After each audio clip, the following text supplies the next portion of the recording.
I developed that belief, very strong core belief when I was young, that you can always learn something from anyone, and you'll never know everything about anything.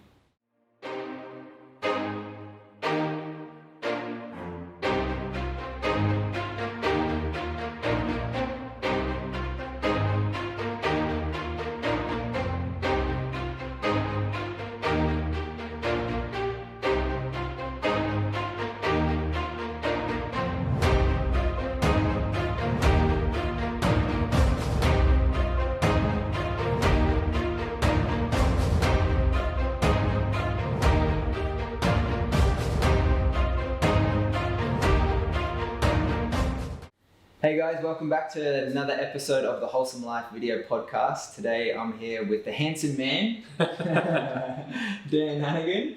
He's a Cairns local, and he's done some incredible things with his life so far, one of which is being a senior leader for the Tony Robbins events across the world internationally. He's also a business owner of the freshwater buyback shop where they recycle a lot of materials. And of course, he is the father to 3 incredibly energetic, vital, creative young men. And I'm here today chatting with Dan. It's awesome to have you, mate. It's awesome to be here. Thanks for letting me into your office. And we actually met at a Toastmasters club in Cairns, and I looked up to you as one of the leaders in that environment, in that club. And I feel like I've got a lot to learn from you, because you're really confident, you're really encouraging and supportive. And I picked up that straight away, and I was instantly drawn to you, and I was like, wow, this guy has a lot to offer. And has it always been there, or is that something that you've learned along the way? Well, firstly, thank you for the compliment, because it does actually mean a lot to me. And if I take my mother's proud stories about me from when I was young, then yeah, that's pretty much how I've been for most of my life. It doesn't mean that sometimes I'm not a hard ass and very militant with people. But my heart and my desire in life is to really be there to enable people to be the best. And when I meet people like yourself who are passionate and driven and want to really make a difference, I see that as an opportunity to jump in and be a champion for you and get you where you want to be.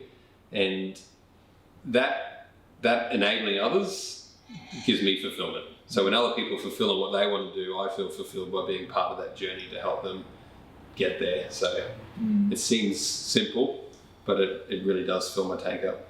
That's incredible, man. Yeah, that's definitely, I felt it instantly when I met you. And you just have this really encouraging kind of persona where you feel like you can just approach it like a really, almost like a fatherly figure, but with lots of wisdom and lots to offer. So it's really cool to get to know you. And I'm really fascinated, like, how that has taken part in your life. You've kind of taken on more of a leadership role, not just in your business, but in your everyday life with children and with the community. Yes. How has that unfolded? You've intentionally gone in to do more leadership programs and workshops. How's that helped unfold this man that sits here today? Whew, it's a great question.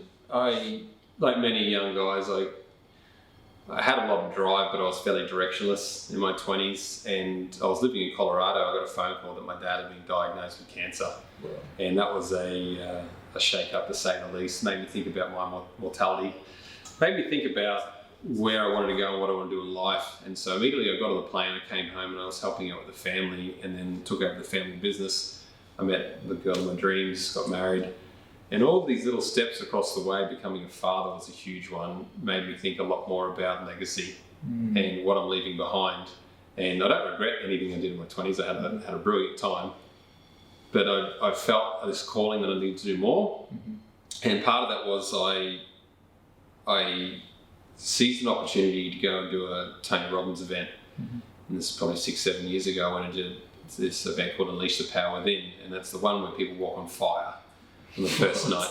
Yeah, so crazy, yeah, and I literally spent the first day going, I'm not going to walk in the fire, and trying to figure out a way to make an excuse to get out of it. And even when my mum went along, she spent the first day. No, she went a different time. Oh, okay. I got so much out of it, I got her a ticket. Yeah, nice. And my wife's done it as well, and it's a funny thing because they show you footage of the coals and the fire raging when they're building it during the day. But like everything in life, if you get thrown in the deep end, you either sink or swim. But through the process of the course, they take you through all these steps and they coach you to be in the right mindset and to carry yourself in a certain way that no matter what the challenge is. So the firewalking is just a metaphor. And I've worked at events. I worked in one in Singapore, and we had over 10,000 people charge through the fire lanes. And it was crazy because they just ran through. And you see that, and you see what people get out of it, because they perceive something as impossible or improbable, and then at the end of the first day they do it, they get breakthrough. Exactly right. So when you're part of something like that, there's an addictiveness to it, because you see someone shift. You know, their physiology and their focus and how they're seeing life all changes, and you can see it the next day they walk in. So there's something about that, and being part of that transformation that's incredible. Huge. Yes, it must be super powerful to just bear witness to it, even if you have any involvement, and just to see that in front of your face. So that triggered the desire to learn those skills. So I went off to San Diego and I did the Leadership Academy over there, which was absolutely incredible. Even the skill set aside, just the networking of the people that attended that event was incredible. And after that, I went and did a few more events, did an application to Robbins Research for a role as a senior leader, and I've been doing that ever since. Fantastic. That's incredible. And you mentioned just before a little bit about learning all of these things along your journey, and having these challenges that appear, like losing your father, and encouraging your mother and your wife to come on a similar path with you. What kind of legacy do you want to leave behind? Two things. From a business point of view, I want to leave the environment in a much better place than what I've come into it.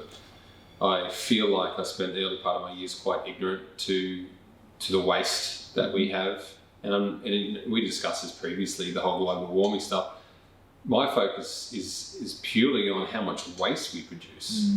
You know, whether that be waste from your office or from your house, or there's so many different areas of just pure waste. And to me, it's not a climate change discussion. It's how much pollution we're feeding into our air, our rivers, our land. And I own a landfill.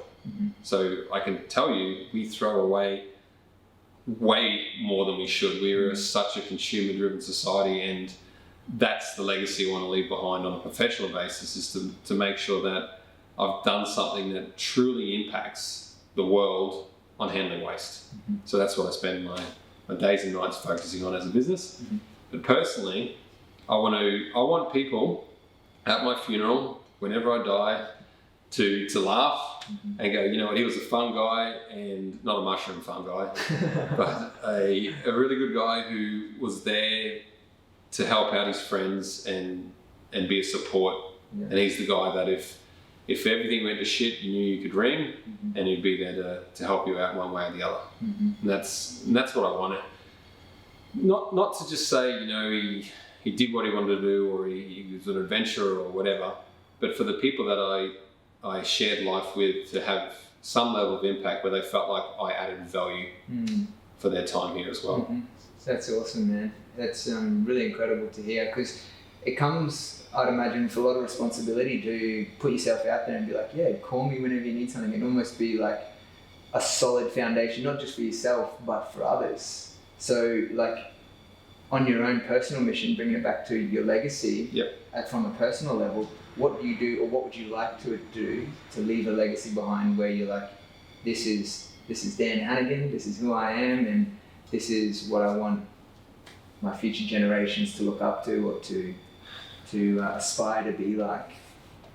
You know what? There's not an ego attachment to it, so that's a hard one to answer in terms of a specific thing. Sure. But I'll give you an analogy. Okay. If you have a tree, all right, and the tree drops a bunch of seeds everywhere, they've worked out through studies that a tree will send its roots out and it'll fertilize its own seeds preferential to other tree seeds. Okay? Cool. So if you want to build a forest of strong trees, you need to send out seeds, and then you need to fertilize those seeds. And I see when I met you that when we met, there was a connection and it planted seeds in your mind. And now I'm fertilizing those seeds in our conversations and interactions, and then I'm growing another tree.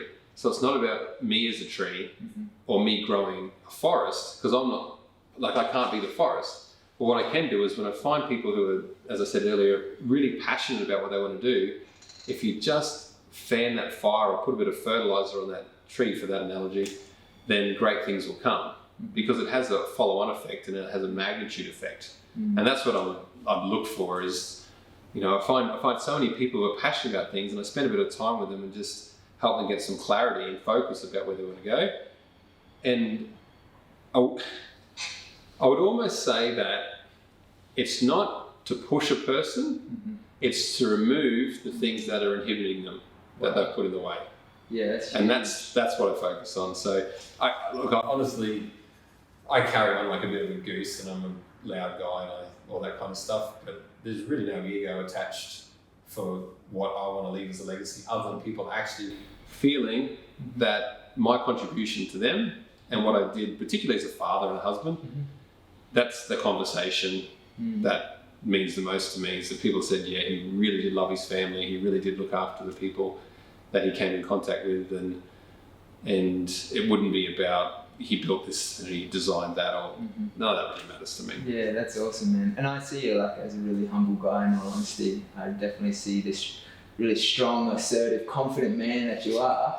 But you also have this like, yeah, I'm a human being just like you, and you know, you go through your own struggles and challenges in life. And has there been anything in particular that's been prominent in your life that you've had to overcome, or something at the moment that's relevant for you that you're overcoming in to kind of follow your own mission of supporting others and enabling them to be their best selves? Yeah, definitely. Within business, there's constant struggles, and anyone who's in business will relate to this, because it's never a straight trajectory. It's the roller coaster, and it feels great when things are going good, but then when stuff's not going good, it's difficult. And my dad always used to say to me, "You need to make hay while the sun shines, and know that season won't last forever." You know, the sun's out and the weather's great, but you need to bank on the day the wet season's going to come and it'll all wash away. And it's hard for a lot of people to get this, and so I don't want anyone to hear it wrong, but I look at my father's death as a gift, because I can look at that and tell a story about the heartache and the pain of watching the strongest man I ever knew wither away with cancer over 7 years, and battle and battle and battle, and everything that went around, and the constant feeling that he was going to die, and doctors having no confidence. It was crazy, very, very stressful. But I've never valued life more. I've never valued what a father is more. I look at my mother and it blows me away, the love and care and compassion and patience she had for my dad, and sitting by his bedside day after day after day. I don't even know where she got the strength to do that. It's baffling, to be honest. And to have someone to love you so unconditionally and loyal, like my mum did for my dad, is amazing. And my dad, like everyone, had his flaws and faults, and you kind of got to go, they're human, and they did the best they can. And I look at all the sacrifices my family made to give me a really amazing upbringing in life, and I want to remember that all the time, and not take it for granted, and go on living life forgetting everything that was done before me by those people, and make sure I give all that love and care and presence to my boys. I don't think that giving my kids everything means I buy them stuff, but my wife's really good at making sure I stay focused on being present and what words come out of my mouth. And if I say something that's too negative or too assertive with the boys, she pulls me up and says, "Listen, what do you think about this?" You know, and I'll go back and I'll write it with the boys, so we don't argue with that kind of stuff, which is really nice. But for me, the adversities are what hardens you to life, so that when other stuff comes along, it doesn't really rock you so much. And I think just having that little shift of viewpoint about things that are difficult has meant that when stuff comes up, most of the time when it hits me, I'm like, oh well, here's just another challenge. Every now and then I'm human and I'll go, oh, why me? Poor me, I don't want to deal with this. Yeah. And then I'll have a conversation with someone else and they're like, how about this? How about this viewpoint? How about that? And away you go and you're good again. Yeah, it's just that answers your question. Yeah, no, it definitely does. That was really well answered. I really like the way you went with that. My next question is kind of to do with the next generation, and obviously you've got 3 boys of your own. I do. Who are so fortunate to have such a father like yourself. But when you look at the broader spectrum of the next generation coming through, do you think they, in like your words, are hardened enough for the life challenges that they may face? Or it seems like a lot of people are kind of taking the easy route out, you know, whether it's through suicides or going off and taking drugs and partying and drinking lots of alcohol, or is there escaping essentially, trying to run away from it and avoid it. What's the from your lens, how do we work together to support young men and women of the next generation to realize the fundamentals of that life is tough, however it can also be really happy and joyful on that side of it, but it doesn't exempt you from the struggles and the hardship and the deep pain that is part of being a human. Yeah. Well, there's a couple things you said there, and one of them really key is how do we support them? And I think the journey to hardness and to make yourself resilient isn't as simple as going harden up. You know, that old saying, "Oh, just harden up." Yeah. Well, yeah, that's the end result, but that's like saying, Shay, be super fit, and say you weren't fit, and I just said, hey, be fit. Well, you don't just go, I'm fit. Yeah.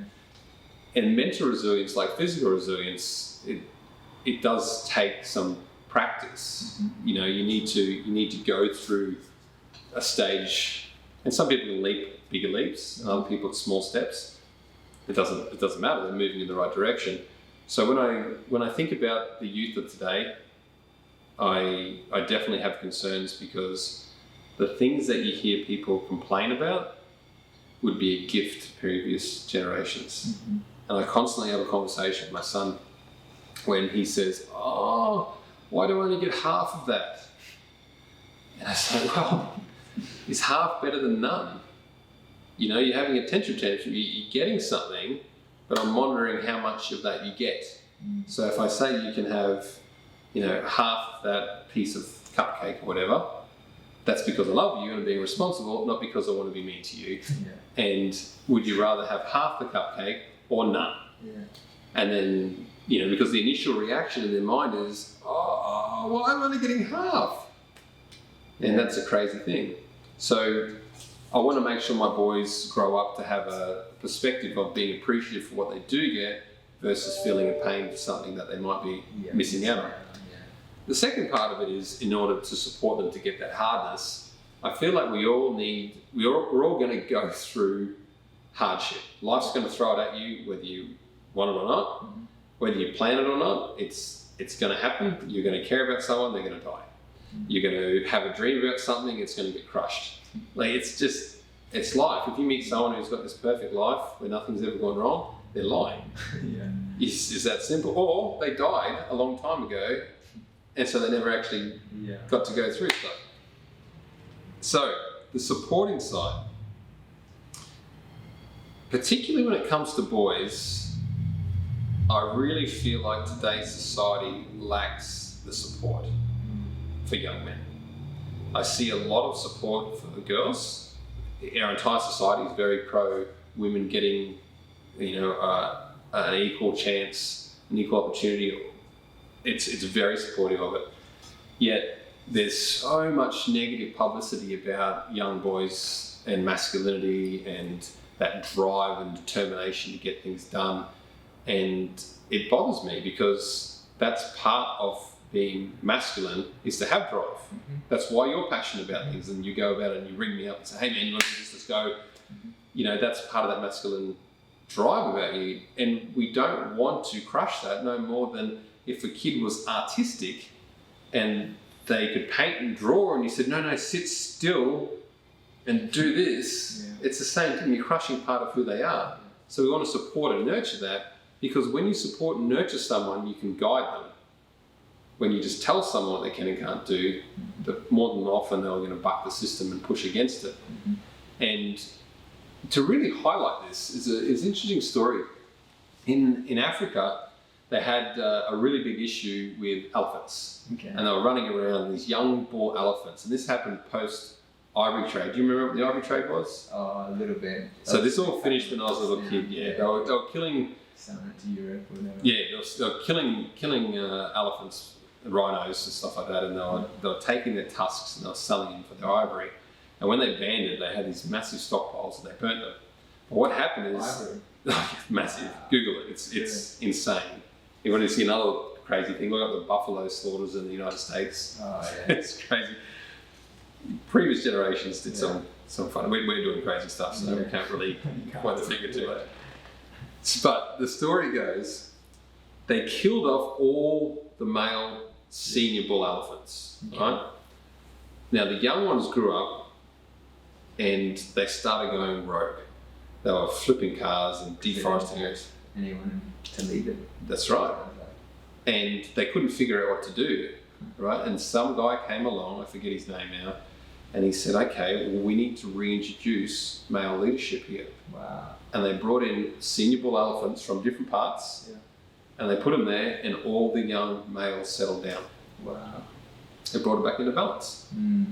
I was at a crocodile farm, and they're talking about those teenage to early 20 equivalent within crocodiles, and they're the ones that go and tear things apart and go attack people and all that kind of stuff, because they're going through that time frame, and then when they come out the other side, they calm down and they think about things a bit more and whatnot. And humans need that. Men need that. Women tend to still get together and have groups and discuss things and work things through. But our society with young men, they might seem like they're together, but they're isolated in connection. And they really need men to step up in society and call them up, say, you know what, it's time for you to stand up and be an active contribution to your family, to your society and stuff like that. And that existed in tribes and communities all over the world forever. There was a point in your life as a boy where the men would get you and they'd take you away from the women and they'd take you out and do something through an initiation process. And that was the demarcation that said, from now on, you're a man and these are your responsibilities, right? And it filled your heart, it filled your soul to know that you were actually contributing. And that's what gangs do. Yeah. They're fully connected. Yeah, and that's what... On the negative viewpoint of it. Right, so what they're doing is not great, but the actual, a group of people bonding together, those bonds are strong and it's real. Super strong, yeah. Is there, what I do notice, like you said, that there are these groups that are in our communities, but they seem to be either like a sports team or maybe they don't have that deeper emotional connection or the opportunity to show a weakness or show a vulnerability or just really let that guard down and be open and honest with their more masculine male friends. For a leader or a father or an older man in the community who is supporting these young men to let down that guard, what's the best thing that you could do, I could do, or others could do once they've been caught up to? Is it just to be there for them and listen to them? Be the example. Yeah. That's simple as that. If you can never ask someone to do something that you're not willing to do yourself, and you don't have to ask people to do something if you just do it yourself. They'll want to emulate it. And for me, as you so gracefully said at the beginning, when you first met me, you didn't feel anything between us and you felt open, like we could chat about things. And I don't know where that came from me. I don't think that's a skill I developed, but I've heard that pretty much my whole life. And it's quite funny because people will open up and start talking to me about things And I got a lot of funny stories because I meet people the first time and they start discussing something with me, and I'm like, in my head, I'm like, oh, I'm not your doctor. You know what I mean? Like, it's odd, but then I realized that was a gift. Yeah, for sure. But the thing is that I've never been afraid to wear my heart on my sleeve. And there's plenty of times I've cried in public, and you know, I get emotional about things, and it doesn't mean at all that I'm less of a man. In fact, I believe that makes me more, because I'm that secure in myself. I don't give two stuffs what people think. If they want to think something about me that makes me less, then what do I care? You know, so, but I you know, work at these events and I get a lot of men come up to me and they say, thank you. I said, what for, mate? We never even talked. Yeah. He goes, no, but I watched you, and when I came in here, I thought, if a guy that looks like you is into this and gets something out of it, then maybe there's something in it for me. Wow. It was that simple. Wow. That's awesome. So I thought, I don't know what they mean by a guy that looks like me. But you know what I mean. I don't. Yeah, probably more than anything, it's like you, in my eyes, are the epitome of like a masculine man. You know, you're big and strong and sturdy, and you speak with confidence, but at the same time, you have this ability to realize that you don't know everything, and it's like you're human, and you show that this side of humility, that it's like, yeah, I'm here to learn as well. I'm here to listen. I'm here to take it in and grow and become the man that you are. And I think that in itself is a huge quality to be able to not just develop but realize. And that's probably why people are saying thank you, I'd imagine, which is awesome. It is really admirable, in all honesty. I think on that note, you, for whatever grace or guidance or luck, I had some really amazing mentors, particularly my seafood martial arts. And through the conversations with him and the lessons, I developed that belief, very strong core belief when I was young, that you can always learn something from anyone, and you'll never know everything about anything. It just won't happen. Yeah. And there's a funny line, Billy Connolly, the comedian. He said, don't take life too seriously because you're not getting out alive. And so I've always kept that in the back of my head, because I do get moments where I get caught up in things and they feel really overwhelming, and you know, life's kind of whatever, it's hard. And then I kind of laugh and go, oh, well, I'm only here for a tiny smidge of a second in the reality, and we're all going to die. We're all going to die. Yeah. So yeah, wow, that's awesome, man. Thanks so much for sharing everything so openly and honestly. My pleasure. It's been really awesome to chat with you, and I'm sure it's just going to be, like you said, the fertilizer that's just going to grow another beautiful tree. Hopefully as handsome as you one day. Just give it time. It's an age and maturity, or in a Gandalf beard. A couple of years. Starting to lose hair already, so that'll be there for no time. No. Just one last question. Sure. If you had the opportunity to speak with the opportunity to speak with a whole generation of up and coming young men. And you've already spoken about, you know, the importance of gratitude, the importance of a mentor, the importance of a father figure. What, in a snapshot, what would that be? No pressure. The whole generation. Just standing right in front of you, you've got them at your fingertips, and you're there. Ooh.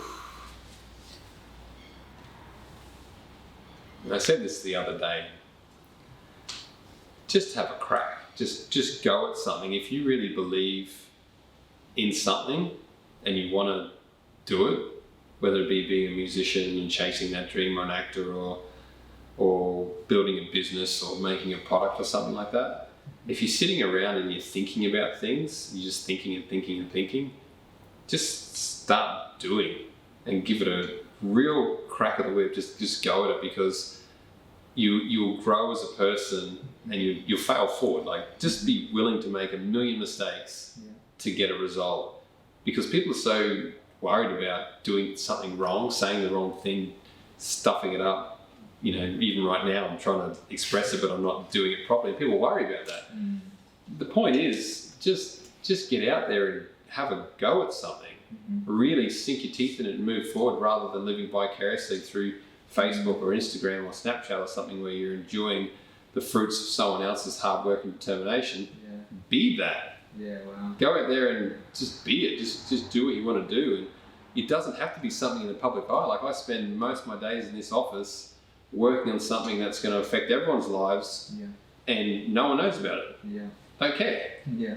You know? But that fills my heart. Yeah. So whatever fills yours, you're doing this. You know, Tom's a musician getting out there doing his thing. Yeah. Chase it. Yeah. And go hard at it and fill yourself up. And if it doesn't work out for you, chase something else. Yeah, that's good. Thanks so much, Dan. You're an absolute living legend, mate. I love it. It's been great chatting with you, and I'm sure it's the first of many. Well, not the first, obviously, but thank you so much. Cheers, Shay. Thanks, mate. Thanks.